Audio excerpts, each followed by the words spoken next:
জম্মু কাশ্মীরের পেহেলগামে সশস্ত্র হামলার জেরে উত্তপ্ত হয়ে উঠেছে ভারত ও পাকিস্তানের সম্পর্ক।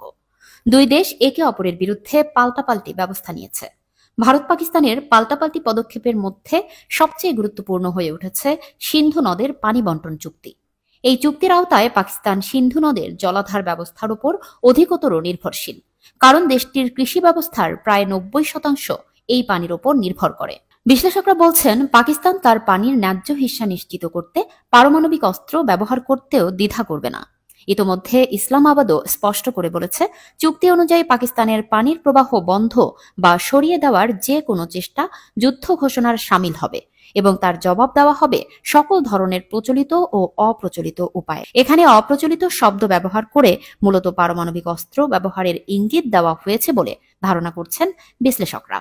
এ অবস্থায় পাকিস্তানের সঙ্গে যে কোনো ধরনের যুদ্ধ শুরু হলে ইসরায়েল ভারতের পাশে থাকবে বলে ঘোষণা দিয়েছে দেশটির পররাষ্ট্র মন্ত্রণালয়। রিপাবলিক মিডিয়া নেটওয়ার্ক ইসরায়েলের পররাষ্ট্র মন্ত্রণালয়ের ওরেন মারমোরস্টেইনকে প্রশ্ন করেন, ভারত প্রতিশোধ হিসেবে পাকিস্তানের বিরুদ্ধে সামরিক ব্যবস্থা গ্রহণ করলে ইসরায়েল ভারতের পাশে থাকবে কিনা। প্রশ্নের জবাবে তিনি বলেন, ইসরায়েল ভারতের পাশে আছে। পেহেলগামে হামলার কয়েক ঘণ্টার মধ্যেই ইসরায়েলে পররাষ্ট্র মন্ত্রণালয় এই বিবৃতি দেয়। ইসরায়েল ভারতের প্রতি সংহতি প্রকাশ উল্লেখ করে ওরেন মারমোরস্টেইন বলেন, ইসরায়েল ভারতের বন্ধু। ইসরায়েল ভারতের পাশে ছিল এবং ভবিষ্যতেও থাকবে। এদিকে সীমান্ত নিরাপত্তা জোরদার ও আন্তঃসীমান্তের সন্ত্রাসবাদ মোকাবিলায় সহযোগিতা বৃদ্ধির বিষয়ে ইরান ও পাকিস্তান একমত হয়েছে।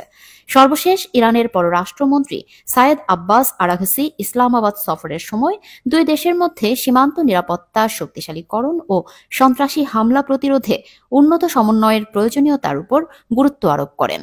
উভয় পক্ষ সীমান্ত ব্যবস্থাপনা জোরদার এবং পারস্পরিক নিরাপত্তা চ্যালেঞ্জ মোকাবিলায় সহযোগিতা বাড়ানোর প্রতিশ্রুতি ব্যক্ত করে। দ্য ইরান অবজারভার জানিয়েছে, নতুন করে ভারত পাকিস্তান সম্ভাব্য সামরিক সংঘাতের জেরে ইরান পাকিস্তানের সঙ্গে তার সীমান্ত নিরাপদ রাখতে কয়েক ব্রিগেড সেনা মোতায়েন করার পরিকল্পনা করছে। ইসরায়েল সরাসরি ভারতের পক্ষ নেওয়ার ঘোষণা দিলেও তাদের পরম মিত্র যুক্তরাষ্ট্র স্পষ্ট করে বলেছে, কাশ্মীর ইস্যুতে তারা কোনো অবস্থান নিচ্ছে না। একইভাবে ইরানও এই ইস্যুতে এখনও আনুষ্ঠানিকভাবে কোনো বিবৃতি দেয়নি।